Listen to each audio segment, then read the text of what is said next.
நல்லா வேலை போவாங்க, நல்லா வேலை செஞ்சுட்டு இருப்பாங்க, நல்லா கை நிறைய 30,000 40,000 நல்லா சம்பாதிப்பாங்க. நல்லா சம்பாதிச்சுட்டு அவங்க ஃப்ரெண்டோ இல்லை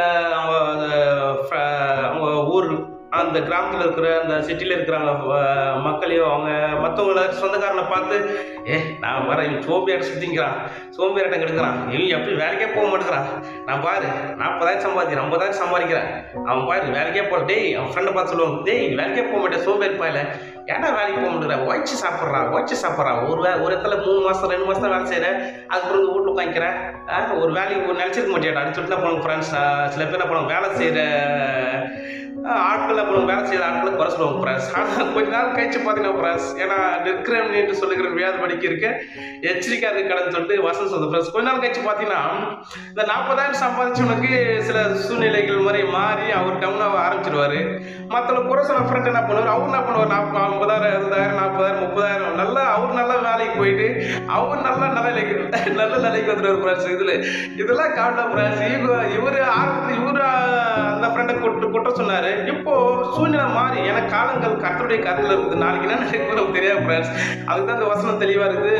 கொரிந்தியர் ஒரு வசனம் இருக்குது ஃப்ரெண்ட்ஸ், என்னன்னா நிற்கிறேன் என்று சொல்லுகிறவன் விழாதபடி இருக்க எச்சரிக்கையாக கடன்னு சொல்லிட்டு அந்த வசனம் சொல்லுது ஃப்ரெண்ட்ஸ். அப்போ ஒரு காலகட்டத்தில் இவர் நல்லா ஹை லெவலில் இருப்பார். இவர் என்ன பண்ணுவார், அவருக்கு வர சொல்லி நீ வேலைக்கே போகணுன்ற சோம்பேறி, நீ ஒன்றுத்துக்கு லாக்கி இல்லாத, இவங்களாம் எதுக்குடா உனக்குலாம் கல்யாணம், உனக்குலாம் எதுக்குடா உனக்கு குடும்பம், உனக்குலாம் எதுக்குடா டே ஏன்டா டே இப்படி அவமானப்படுறான்னு சொல்லிட்டு வேலைக்கு போகிற நல்ல ஃப்ரெண்ட் என்ன பண்ணுவார், வேலைக்கு போகிற ஃப்ரெண்டு கிண்டல் பண்ணுவார். திரும்பி சொன்னது ஒரு ஃப்ரெண்ட்ஸ். திரும்ப காலங்கள் மாறும் இருக்கும், இவர் லோவாவார், இவர் ஹை ஆகிடுவார். இவர் நல்லா வேலைக்கு போயிட்டு இவர் என்ன பண்ண, இவர் அவர் பர்சனலாக சொல்லிட்டு என்னை எப்படி சொல்லலாம், என்னை எப்படி எல்லாம் கிண்டல் போல கேலி பண்ண பார்த்தியாடா, டே நீ வேலைக்கு போறியடா, உடம்பு நல்லா இருக்காடா அப்படின்னு சொல்லிட்டு இவர் குறை சொல்ல ஃப்ரெண்ட்ஸ். இவர் ரிவெஞ்ச் பண்ணுற போய் வாங்குற மாதிரி இவர் சொல்லுவார் ஃப்ரெண்ட்ஸ். அதாவது என் தாட்ஸ் என்ன சொல்லலாம் விரும்பணும் ஃப்ரெண்ட்ஸ்.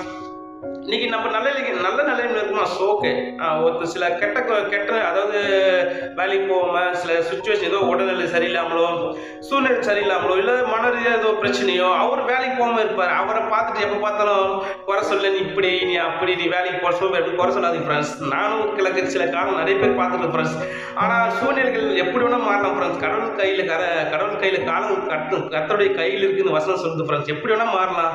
அதனால் தயவுசெய்து வேலைக்கு போகிற ஃப்ரெண்ட்ஸை கண்டிக்க தப்பு இல்லை, எடுத்து சொல்ல கண்டிக்க. அக்காசம் அவர் குறை சொல்லி யாரை பார்த்தாலும் அந்த அவன் அப்படிதான் இவன் இப்படிதான் வேலைக்கு போடுறான் அப்படின்னு சொல்லி எல்லாருடையும் குறை சொல்லி இல்லை வேறு வீடியோ எடுத்து போடுறாங்க. நிறைய பேர் என்ன போடுறாங்க, இவர் சாட்சவா இல்லை இவர் வேலைக்கு போல, இவர் அதை பண்ணுறது நிறைய வீடியோ எடுத்து போடுறாங்க. அப்படிலாம் இல்லை ஃப்ரெண்ட்ஸ்.